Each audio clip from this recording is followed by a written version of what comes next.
LeBron has created a false narrative throughout the last part of the regular season and going into the playoffs. And if people believe it, it'll help save LeBron's legacy. And if he loses, which he did, he has all the excuses in the world to why he lost. But if he won, it would be a success story where LeBron had to overcome all these obstacles. And I'm not buying it. LeBron has said so many little things and done so many little things to change how fans perceive him, and some of them don't even make any sense. This is all to create a narrative that LeBron has it hard, which isn't as bad as he's making it seem. And in one case, it's clear that he's making up excuses, because it doesn't even make any sense. Take a look at this clip. Draymond Green fouls LeBron and clearly hits his face. LeBron has some time to put in eye drops and make sure he's okay, and about a minute in game time later, LeBron made this wonderful shot which ended up being the game winner. But let's hear what he said after the game. Well, the first thing I did when KCP kicked it out, I looked at the shot clock.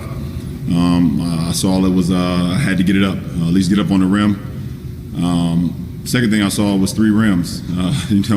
From being poked in the eye on that previous possession when I drove to the hole and in transition. So I just aimed for the middle one. So LeBron could read how much time was on the shot clock, but saw 3 rims when he shot the ball. He had a split second to see how much time there was on the shot clock. And because he has a split second to see how much time is left, he can't stop and squint to look at the shot clock. It's a quick glance. Taking a shot takes even longer than that, and apparently he saw 3 rims then? It just doesn't add up. He hit an amazing shot. Why can't he just take it how it is? It was truly an amazing shot. A game-winning deep 3. It's already so impressive. But why does he try to make it seem so much harder than it is? Another false narrative that he's setting up is that there are people diving at his leg and it's going to injure him. Here's the clip. So there was a loose ball and Solomon Hill dove for it, as he should have.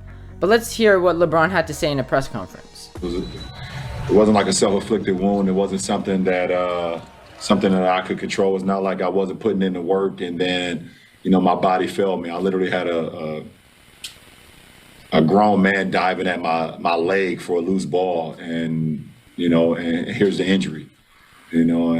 What? A grown man dove at your leg for a loose ball?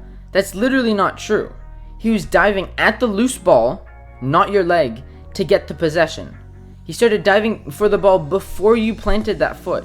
And if you don't expect contact on a loose ball, then I don't know what to tell you. Go hard or go home. That shows good effort and hustle. It means Hill was playing to win and not just for the box score. It was a loose ball that you both were going after. Things happen. Another thing is him saying Curry should win the MVP award. And I think Curry has the most impact on his team this year. By the definition of the award, I think Curry deserves it. But that's not how it works. Besides a few outliers in history, the MVP award has always gone to a player that led their team to a top record in the league, or at least a top 3 record in their respected conference. And Steph Curry doesn't have that. I think it's pretty clear that he's putting up the stats and production to win the award, but doesn't meet all the requirements.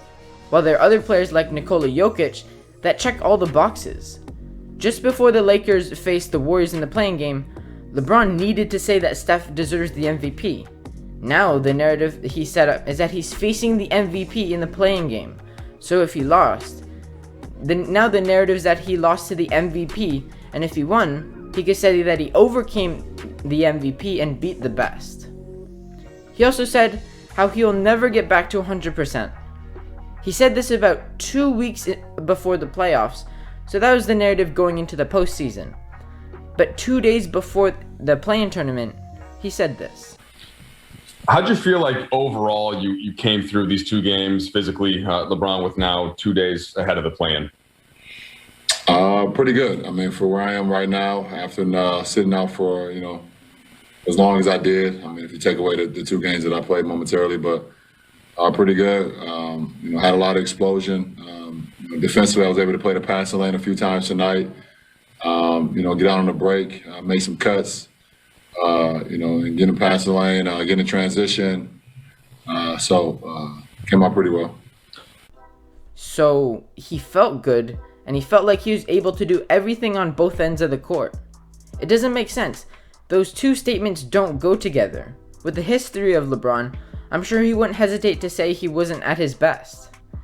And there was a whole bunch of little things that he said or did that added on to this false narrative, like this play in the playoffs.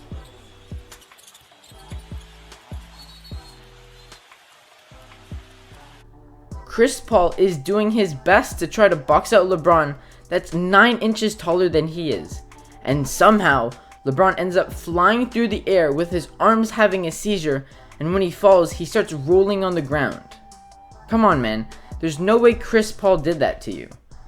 But what he's trying to do is get the call and make it look like players are making these dirty plays on him. If they actually did, the players would act like Austin Rivers did last year. He's done even more minor things that all feed into the narrative. And the thing is, he could get away with some of the individual statements. Like, if he truly thinks Curry should go home with the MVP, that's fine.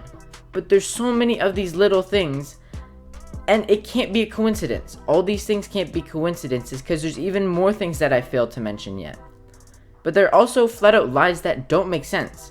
Like accurately reading the shot clock for a split second, but seeing 3 rims.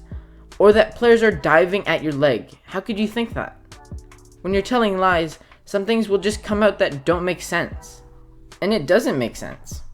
And that's what I believe he did going into the playoffs. And if he won the championship in the end, the narrative would have been that he had to overcome all these obstacles. And it just made his season that much more impressive. But since he lost in the first round, first time in LeBron's career, he already gave excuses for it and already set up the narrative. I hope you enjoyed today's video. I respond to every comment, so let me know what you think in the comments down below. Subscribe for future basketball content, and thank you for watching.